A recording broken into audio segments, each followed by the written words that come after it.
Hello everybody and welcome back to the channel. So for today's video, first of all, I am at the Exile. I'm preparing for I already did the sound check for the Montags Ambient Geek, and since Ronin are having a band meeting and I'm here alone in the club, I was like, let's do a video which I wanted to do since a while, so a rig down of my ambient setup, because I think the last video I did about my ambient setup was more or less 2 years ago, I think. So there were a few tiny changes, and so I will show you a bit how it is my setup nowadays, and also you will see the setup in action from the place where I mostly do my ambient set on the Mondays. So this is the place. It's kind of like behind the bar.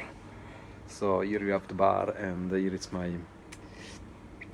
let's say my stage. Now would be kind of like the DJ stage on a way, this one, and there you see the main stage with all the gear for running setup and all the chairs in the club. Okay, so behind the counter, as usual, my Nude guitar, the Baritone, with bare knuckle pickups, nail bombs, tuned standard B tuning. And sorry, it's a bit dark in here. So then from here we go inside. First of all, inside the pedal board. Here in the pedal board, first of all, now we have changed a bit some things. If you notice, the first difference is that I no more have the AMT preamp. I'm still having that, I'm still using that, but for the ambient setup no more. So at least in this iteration I have at the moment, which is kind of like a simplification of my setup. So I have only one power plug, and it's also a bit more compact, more or less. So then from the guitar, first of all, we go into, at the moment I'm going first into a fuzz pedal. Here for example we have the Lastgasp 046, the Sooperfuzz, okay, which is a kind of like a Universe Sooperfuzz, which can also do some noise if you max the fuzz gain control.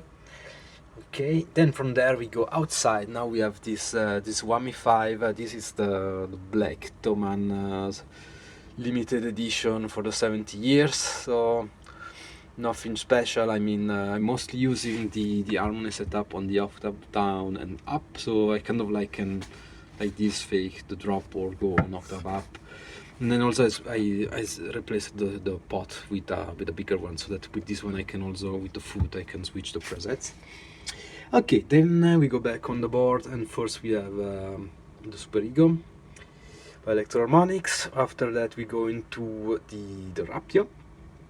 No, so more kind of like my usual freeze pedals on a way.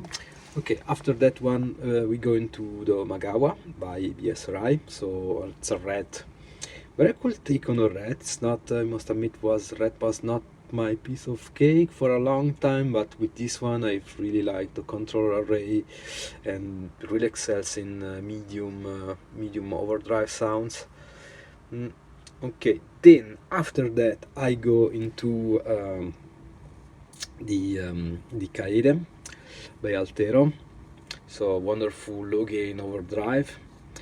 And as you see, this was always a concern of mine. I like to stack drive pedals from high gain going into low gain, because I like a lot of the texture of the sound. I can create like that, more mushy and fuzzy in a way. Okay, then after that one I'm going upstairs into my Digitech.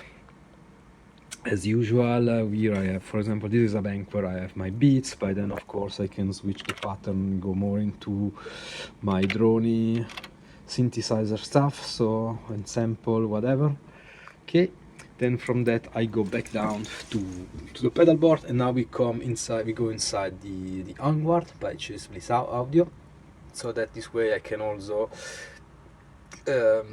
process the Digitech with the Onward.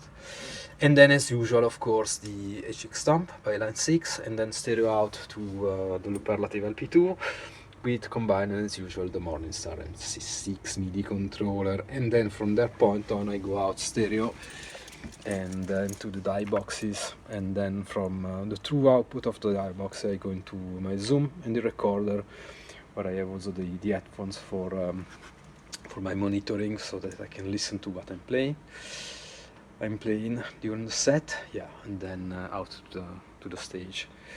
Here also so that I have Digitech, I have a MIDI cable to send us a MIDI sync out clock to the Line6, no, so that I have all the delays in tempo with the Digitech and all my beats, no, so kind of like from the Digitech I can set the tempo in it.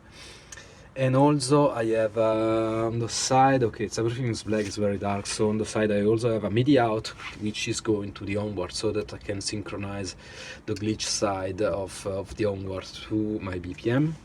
And now in this context I use this micro switch for the Line6, not for the tap tempo and tuner, but instead I use it so that I can scroll through the full switches mode, so that this way I have a bit more flexibility.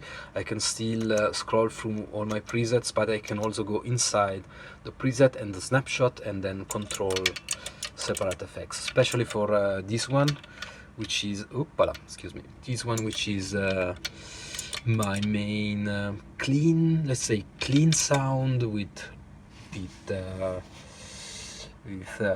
delays, no? And also in the chain, here you see why I don't have no more the AMTs, because now in the chain I have first in each patch that I'm using now for the HX Stomp in this context. First in the patch I always have a preamp, no? Just a preamp without the cabinet and without the power amp, because I like the way how it colors the sound and make kind of like similar to the clean sound I was used to the AMT, and it also worked very well to have to give a bit of coloration to the Digitech without losing the low end. So like this I'm super happy about the sound which I'm getting for the guitar and the Digitech. Yeah, and this preamp it's on all the patches I'm using, no? So this way I can go use everything with the guitar and the synthesizer, and I always have a pleasant sound without losing frequency all over the place. Okay, so that was it for today's video, and wish you all the best and see you soon. And next video will be next week then from Ambient set from Montags. So take care and see you soon. Bye.